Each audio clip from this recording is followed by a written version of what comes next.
আসসালামু আলাইকুম গাইস, সবাই কেমন আছেন? আশা করি বেশ ভালো আছেন। আজকে আপনাদের এই ক্যাম্পাসটা দেখাচ্ছি। এটা হচ্ছে রাজশাহী ক্যাম্পাস। এটা রাজশাহীর মধ্যে সবচেয়ে সুন্দর একটি ক্যাম্পাসের মধ্যে। আর এটা কিন্তু বেসরকারি একটা ইউনিভার্সিটি।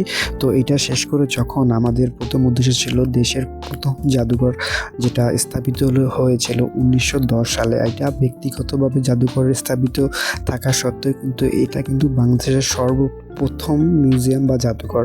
আর এটা পুরোটা হচ্ছে এখন দায়বদ্ধ বা দেখাশোনা করে রাজশাহী ইউনিভার্সিটির আদলের। তো আসলে দেখুন এখানকার যে পুরো সুন্দর যে মিউজিয়ামটা, তো আজকে বাংলাদেশের যে প্রথম জাদুঘর সেটাই আজকে আপনাদের তুলে ধরলাম। তো এটার ভিতরে যখন ঢুকলাম, তো দেখুন বরেন্দ্র জাদুঘর, এই জাদুঘরের নাম হচ্ছে বরেন্দ্র জাদুঘর। তো আসলে দেখুন বরেন্দ্র জাদুঘরের সৌন্দর্যটা আজকে তুলে ধরার চেষ্টা করলাম, যদিও ভিতরে গিয়ে আপনাদের দেখানোর সৌভাগ্য হয়নি। তো বাহির থেকে যতটুকু সম্ভব হয়েছে ততটুকু দেখানোর চেষ্টা করলাম।